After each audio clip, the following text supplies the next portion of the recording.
Bonjour. Bonjour. Bon, ça va? Ça va? Je vais voir si j'ai bien... Oui, merci. Je suis très heureux d'être ici ce matin. Je veux remercier tout d'abord votre pasteur premier ancien, corps pastoral, pour cette belle invitation. C'était un plaisir, comme je dis, de vous visiter en cette journée de la jeunesse. Je ne suis plus... Est-ce que je fais partie encore des jeunes? Oui. Je sais pas. Je vous amène les salutations de l'église de Saint-Hubert en particulier et aussi des églises du Grand Québec où j'ai le plaisir de circuler pas mal. La semaine passée, j'étais à l'église de Salem et on a eu un très beau partage pour la journée des retrouvailles aussi. Et donc, j'amène toujours les salutations des églises, j'allais dire du Grand Québec, mais certainement de l'église du Saint-Hubert. Je suis content d'être ici, je retrouve des visages familiers. Je ne sais pas pour vous, mais moi, je suis toujours béni par les doigts magiques de James. Amen. Peut-être parce que vous êtes habitués. Moi, je ne l'ai pas entendu depuis longtemps. Alors, quand je le retrouve, je dis Amen, Amen. J'ai plus besoin de parler. Merci, Charlie. Charlie qui est la fille de Carl. Vous avez mis Charlie Armance. C'est un honneur pour moi, mais elle aime s'appeler Shirley Johnson. D'ailleurs, je soupçonne qu'on m'invite parce qu'on veut entendre ma femme. Je soupçonne, hein? On ne m'a jamais précisé ça, mais je soupçonne qu'on m'invite parce que je viens avec mon épouse. Vous savez, on va partager un petit peu aujourd'hui, particulièrement, vous savez, c'est un partage qui est basé un peu sur mon expérience personnelle que j'aime partager avec les jeunes, mais avec les moins jeunes, avec tous ceux qui regardent la marche chrétienne. Qu'est-ce que ça veut dire? Où on se trouve? Parce que notre marche chrétienne, c'est comme un tapis roulant. Ça fait 15 ans qu'on court. Savez-vous quoi? On est toujours à la même place. Et j'aime aussi beaucoup connaître les gens à qui je m'adresse. Alors, j'ai quelques questions parce que vous savez, avec moi, il faut dialoguer. Hein? C'est une présentation, c'est un partage, mais c'est un dialogue aussi. J'aime beaucoup connaître les gens avec qui je partage. Combien d'entre vous, ce matin, êtes nés dans une famille adventiste chrétienne? Vous avez été chrétien toute votre vie. Combien d'entre vous? Combien d'entre vous êtes venus au Seigneur, à l'Église, plus tard, par l'entremise de quelqu'un d'autre, un ami, une campagne? Vous êtes venus à l'Église? Maintenant, attention, les questions deviennent plus difficiles. Combien d'entre vous ce matin sont venus avec un ami ou par une invitation pour la journée de la jeunesse en particulier? Amen. Maintenant, combien d'entre vous, répondez pas. Combien d'entre vous êtes venus à l'église ce matin avec des amis par hasard, mais vous ne savez pas vraiment pourquoi vous êtes là? Combien d'entre vous ne savez plus vraiment où vous en êtes? Vous venez à l'église par habitude, vous êtes habitué de venir à l'église, vous êtes habitué d'être ici ensemble, mais peut-être que vous ne savez plus vraiment pourquoi. Pourquoi? Pourquoi? Vous savez, comme disait mon frère tout à l'heure, merci pour les mots aimables. D'ailleurs, j'amène les salutations de mon papa, qui connaît plusieurs d'entre vous, qui vit toujours à Chambly, qui prêche plus, 87-88 ans, mais toujours en bonne santé. Je suis né dans une famille adventiste, comme beaucoup d'entre vous. Père pasteur, parents missionnaires, baptisé à l'âge de 12-13 ans, élevé dans l'Église, passé par les écoles chrétiennes, et pourtant, vous savez, au milieu de la vingtaine, j'aimerais vous dire que j'étais déjà aussi loin de tout cela que c'était possible. Aussi loin de Dieu que c'était possible. Vivre dans le doute, vivre dans le questionnement. Vous savez, j'aime dire que je dis que j'étais loin de Dieu, mais j'aime dire aussi que c'est mon message ce matin, que Dieu, lui, n'était pas loin. Amen. Dieu, lui, n'était pas loin. Amen. Vous pouvez vous sentir loin de Dieu, mais Dieu, finalement, n'est jamais loin de vous. Amen. Vous pouvez douter de Dieu, mais Dieu ne doute jamais de vous. Amen. Vous pouvez perdre confiance en Dieu, Vous pouvez perdre confiance en Dieu, mais savez-vous que Dieu ne perdra jamais confiance en vous. Amen. Jamais confiance en vous, chers amis.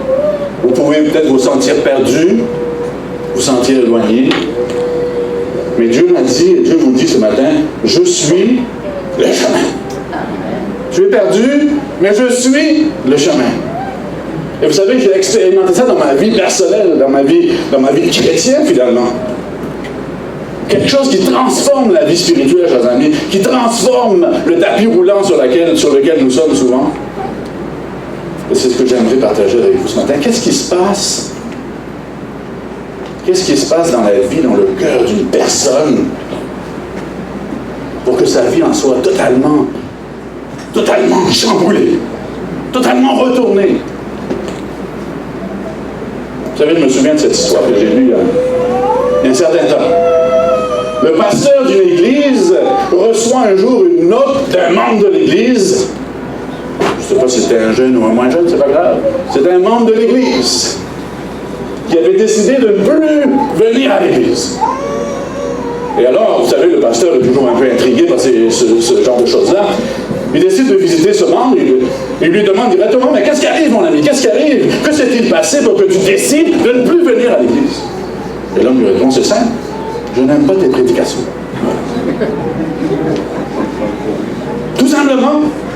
Alors, vous savez, nos amis pasteurs sont un peu inquiets quand on leur dit ça. Alors le pasteur lui dit, mais je comprends pas. Qu'est-ce qui te dérange tellement dans mes sermons, dans mes présentations, que tu ne veux plus venir à l'église? Ben, c'est pas compliqué. Tes sermons me dérangent. Parce qu'ils me demandent toujours de changer quelque chose dans ma vie. J'interfère dans ma vie quotidienne. Je crois en Jésus, c'est bien, mais ne me demande pas en plus de m'engager plus loin, de faire des changements. C'est suffisant pour moi de venir à l'église. Je prie avant mes repas, je rends ma dîme. Si tu veux, je peux mettre un sticker sur ma voiture, I love Jesus. Mais je ne veux pas que ça interfère avec ma vie quand même. Et donc ma question, fan ou disciple? Qu'est-ce qu'on est vraiment, chers amis? Qu'est-ce qu'on est vraiment? Vous savez, il y a quelques années, je vivais à Chicago. Ça va vous donner une idée de mon âge. Je vivais à Chicago, j'étais un grand fan de Michael Jordan. Vous vous rappelez Michael Jordan? Parce que vous êtes tous jeunes ici, hein? Peut-être maintenant, vous êtes des fans, des admirateurs. Les noms ont changé. Peut-être c'est LeBron James, mais peut-être que c'est Stephen Curry, peut-être que c'est Kobe Bryant. Ah non, j'allais dire Justin Bieber, mais c'est pas la bonne église. Peut-être que c'est Beyoncé, je sais pas. Barack Obama. Je connaissais, chers amis, un tas de choses sur Michael Jordan. Je connaissais ses statistiques, sa grandeur, ses records, ses habitudes sur le terrain. Je pouvais vous raconter un tas d'anecdotes sur ses matchs. Je connaissais beaucoup de choses sur lui, mais je ne le connaissais pas lui. N'est-ce pas? Je ne pouvais pas l'appeler au téléphone. Je ne pouvais pas lui envoyer des textos. On savait qu'on ne faisait pas des textos à ce moment-là, mais enfin, je ne pouvais pas lui envoyer un message. Je ne pouvais pas l'appeler mon ami. Pourtant, si vous m'aviez demandé si je connaissais Michael Jordan, j'aurais répondu oui. Parce que les admirateurs, chers amis, les fans, comme j'étais, ont tendance à confondre leur connaissance pour de l'intimité.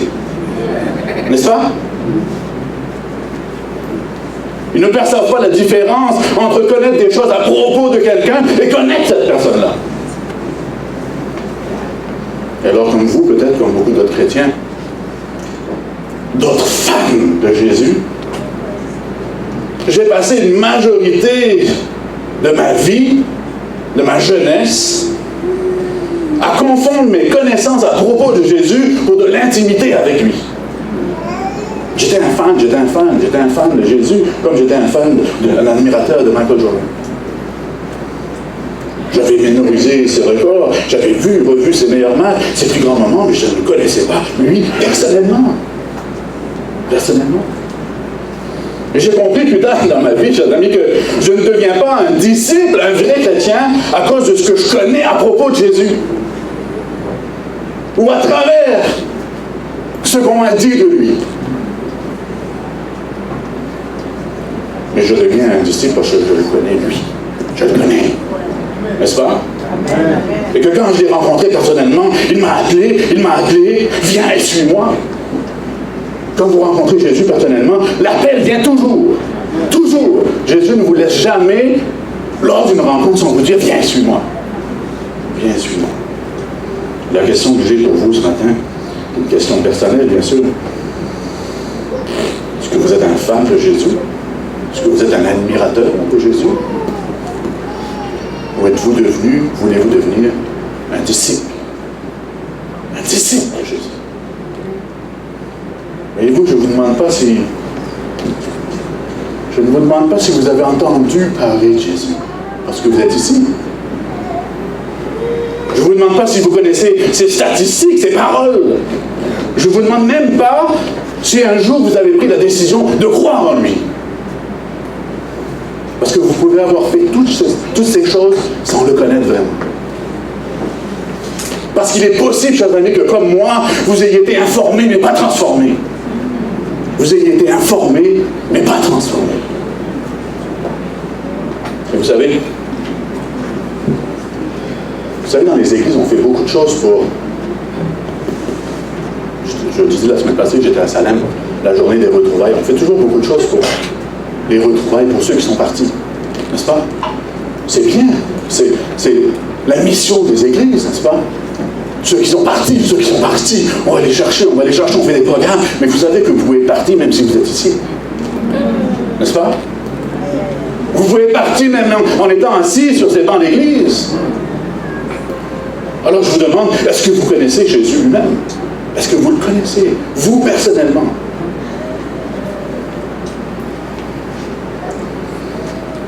Toute ma vie, toute mon enfance, toute ma jeunesse, dans une famille chrétienne, sincère. Des parents dévoués, missionnaires, engagés, pasteurs, baptisés, comme je disais, à l'âge de 12-13 ans. Et j'ai appris, chers amis, à bien connaître les grands principes de la parole de Dieu. Je peux dialoguer avec vous, vous savez, sur la loi, le sabbat, la dîme, l'Apocalypse, les prophéties, tout ça. J'essaie de faire un peu de bien ici et là, de bien vivre, mais est-ce que j'ai vécu mon chemin de Damas? C'est ce que j'appelle cette rencontre avec Jésus, ce chemin de Damas, cette conversion, cette expérience, chers amis, qui transforme la vie, qui nous fait passer de fans à disciples. Ça ne donne rien de passer toute votre vie sur les bancs d'église si vous êtes des fans.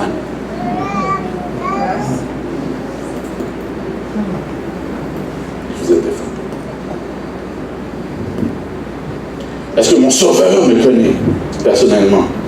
Ou est-ce qu'il ne m'a jamais connu, malgré tout ça? Est-ce que ta vie chrétienne, est-ce que vos vies chrétiennes, votre vie chrétienne, est basée ou découle d'une relation personnelle avec Jésus, ou est-elle simplement, comme la mienne a été souvent, le résultat d'une bonne éducation chrétienne? D'une connaissance des choses que je ne dois pas faire, ou des choses que je dois faire, ou encore du témoignage des autres, du témoignage de mes parents, du témoignage des écoles, du témoignage des églises. Vous voyez la différence? Est-ce que ma vie chrétienne est basée sur une relation, découle d'une relation personnelle avec mon Sauveur? Ou bien elle est basée sur ce que j'ai entendu dire? Dans ces versets que nous a lu notre frère tout à l'heure dans Job, se trouve une vérité qui a transformé ma vie. Job 42. Écoute-moi, je parlerai, je t'interrogerai, tu m'instruiras.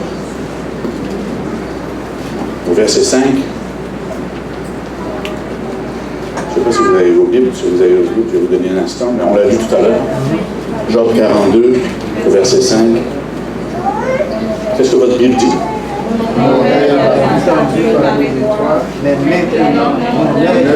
Mon oreille avait entendu parler de toi, n'est-ce pas? On m'avait parlé de toi, mais maintenant, mon œil t'a vu. Job dit à Dieu, écoute, j'avais entendu parler de toi, témoignage des autres, témoignage de mes parents, témoignage de mes frères, témoignage de l'Église, mais maintenant, mon Dieu, mes yeux t'ont vu, mes yeux t'ont vu. Rencontre personnelle entre lui et Dieu. Vous savez, j'ai une traduction que j'aime beaucoup de ce verset dans la Bible, la traduction en français courant, Société biblique canadienne, Job 42, verset 5, « Je ne savais de toi que ce qu'on m'avait dit. » Je ne savais de toi que ce qu'on m'avait dit, mais maintenant c'est de mes yeux que je t'ai vu. C'est de mes yeux que je t'ai vu. Vous savez, j'aime souvent dire, surtout pour les dames, peut-être que les garçons sont un peu moins, les hommes sont un peu moins précis là-dedans, mais si je m'adresse aux dames, aux jeunes, est-ce que vous accepteriez d'épouser quelqu'un dont vous avez entendu parler?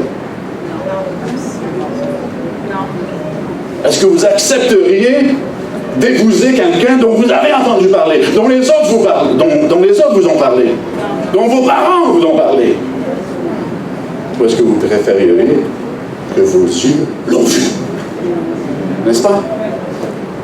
Je ne savais de toi que ce qu'on m'avait dit, mais maintenant, c'est de mes yeux que je t'ai vu.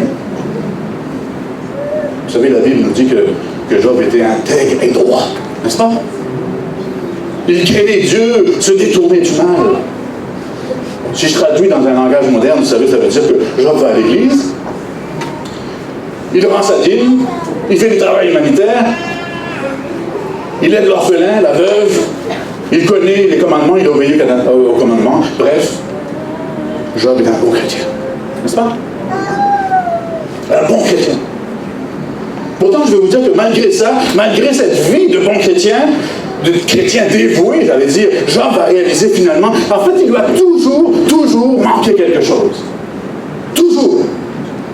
Et Job va l'admettre en parlant à Dieu, je ne savais de toi que ce qu'on m'avait dit.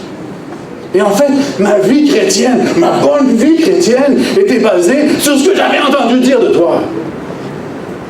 Mais maintenant, mes yeux t'ont vu. Maintenant, je sais pourquoi. Maintenant, je sais qui tu es. N'est-ce pas?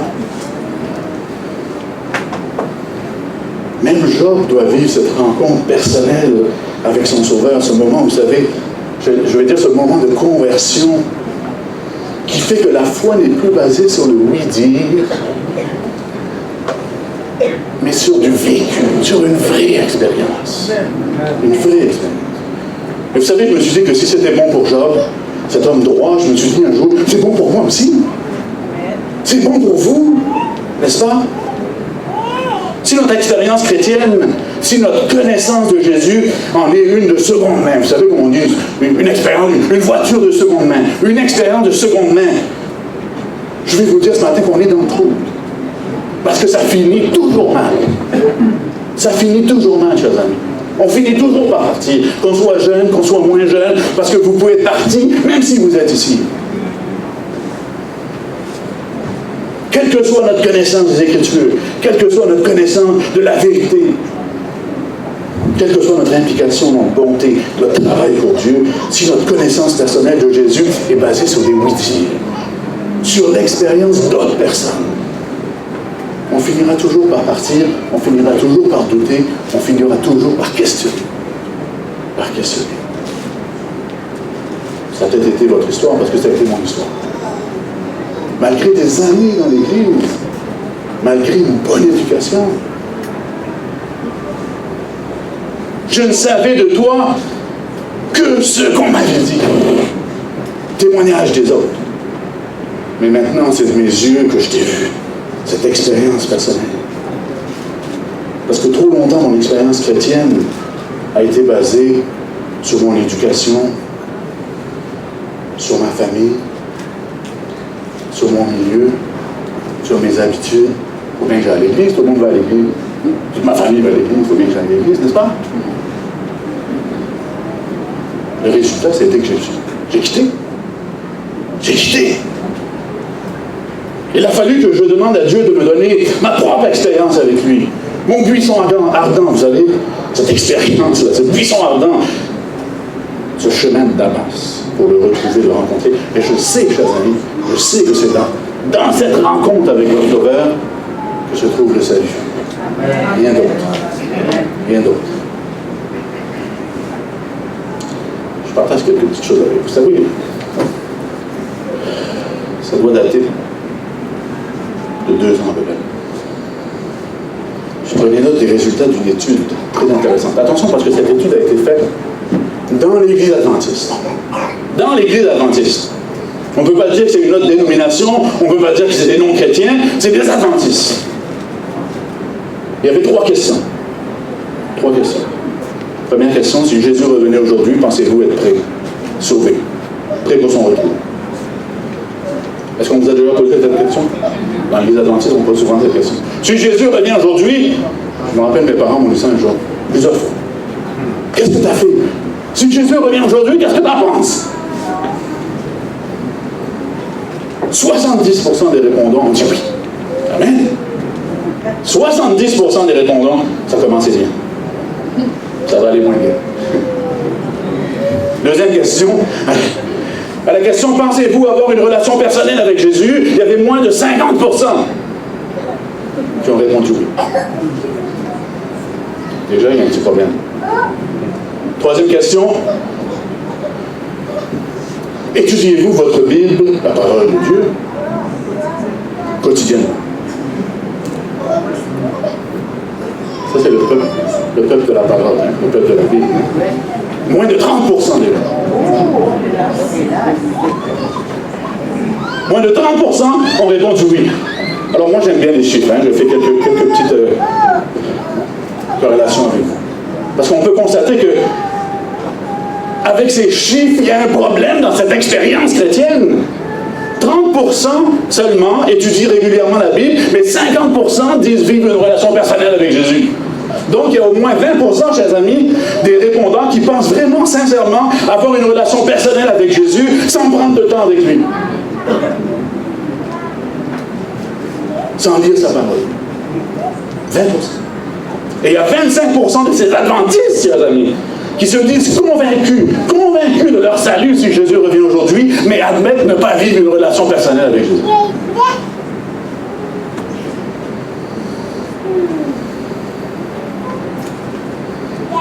Je vais vous dire ce matin, ne vous méprenez pas.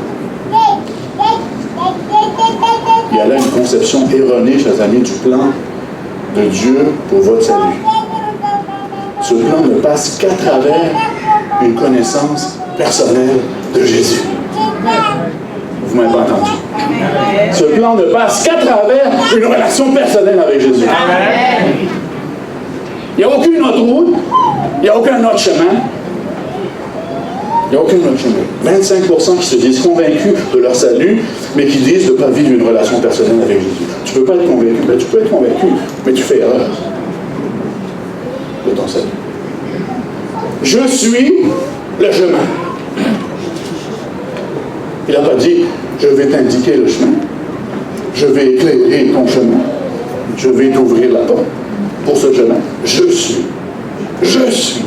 Je suis la vérité. N'est-ce pas, frère? C'est ça.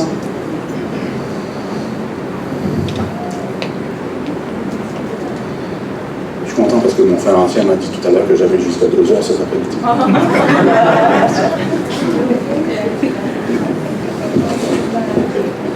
Vous savez, j'ai quitté tranquillement l'Église malgré toute cette bonne base, cette bonne fondation.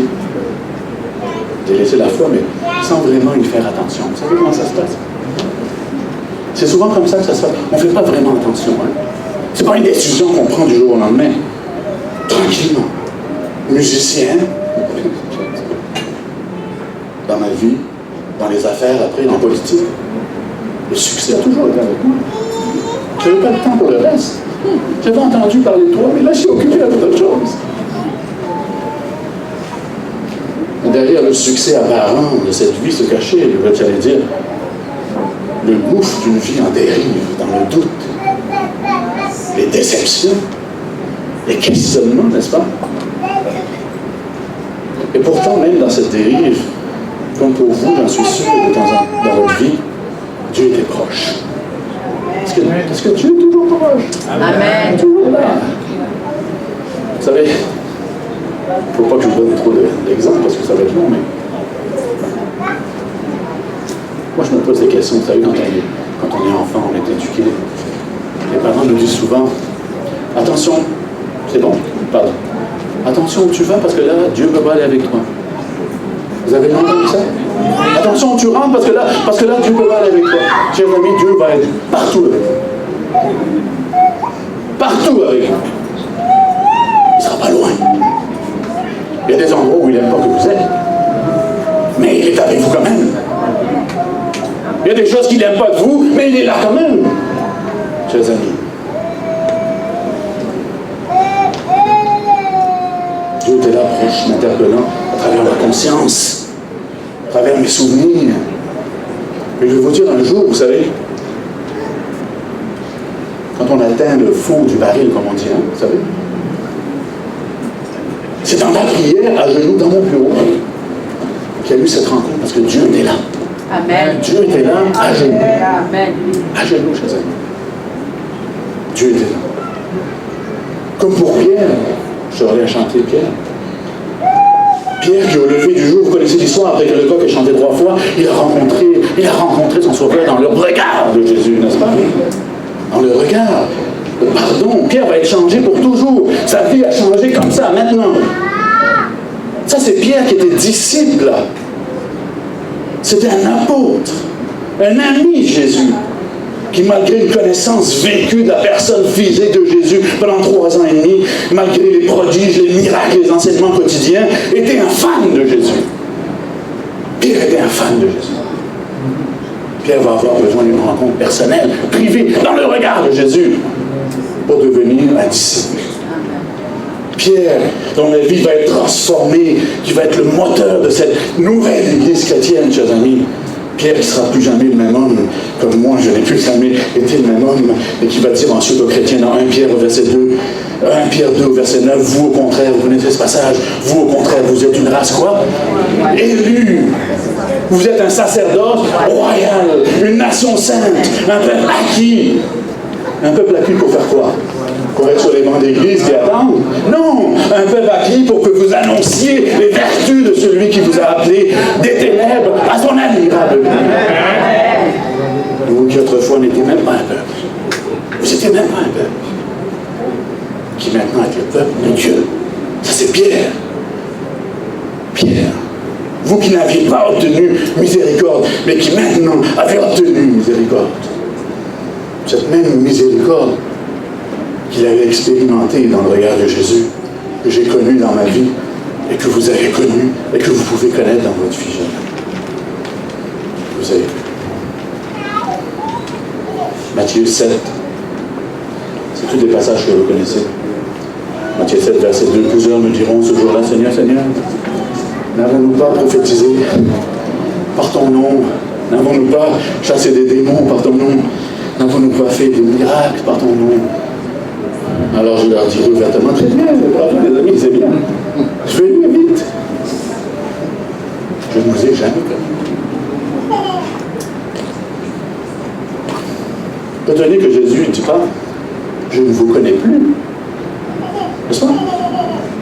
Vous savez, les paroles de Jésus sont très précises. La parole de Dieu est précise. S'il dit, je ne vous ai jamais connu, c'est pas parce qu'il dit, je ne vous connais plus. Je ne vous ai jamais connu. Ni avant, ni pendant, ni après que vous faisiez toutes ces magnifiques choses pour moi. Vous n'étiez jamais de moi. C'est pourquoi je dis tout le temps, vous n'êtes pas obligé d'être parti pour être parti. En tant que chrétien, on n'est pas obligé d'être dans le monde, dans ce qu'on appelle le monde, pour être parti. Souvent, on dit à nos jeunes, oh, nos jeunes sont partis. Oui, mais savez-vous quoi? Les adultes, vous êtes partis aussi. Je généralise parce que je sais que l'église de Béthanie, il n'y a personne qui est parti.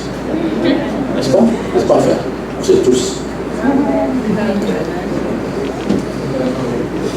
Mais voyons, on a été à l'église, on a rendu notre dîme, on a donné à manger à ceux qui avaient faim, on a donné à boire à ceux qui avaient soif, on a visité des prisons, on a fait des miracles, Jésus, en ton nom.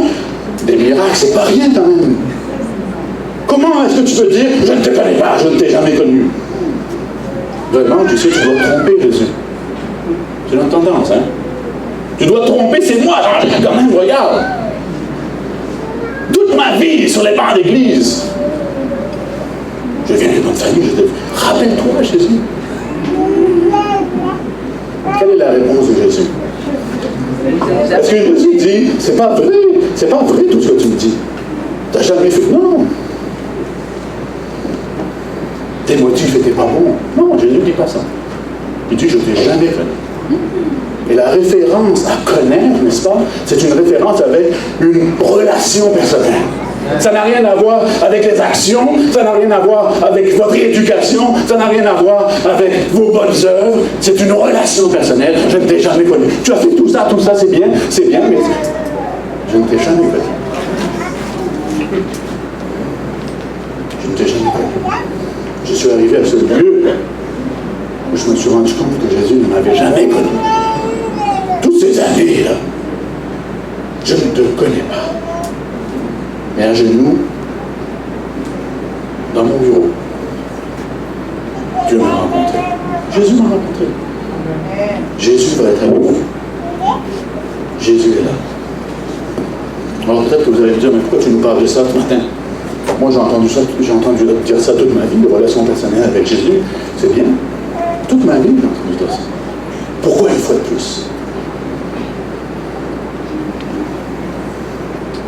J'aimerais vous dire que c'est parce que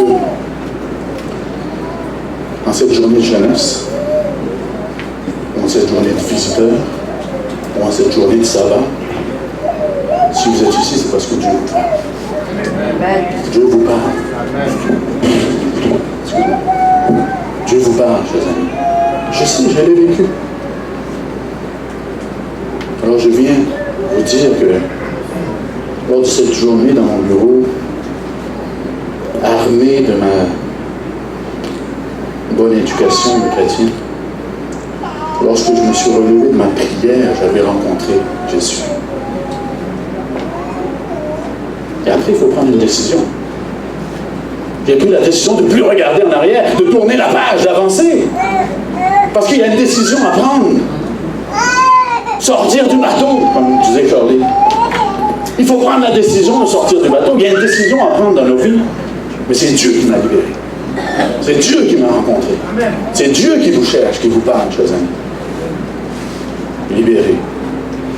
Le temps de... Vous savez, souvent on dit oui, mais tu sais, c'est une marche, ça prend du temps. Ça prend du temps. Je vous invite à relire l'histoire de Saül. Parce que j'ai toujours été frappé par l'histoire de Saül lorsque la Bible dit que à l'instant même, Dieu lui donna un cœur nouveau. À l'instant même. Juste moi questionner ça. Je suis à l'instant même.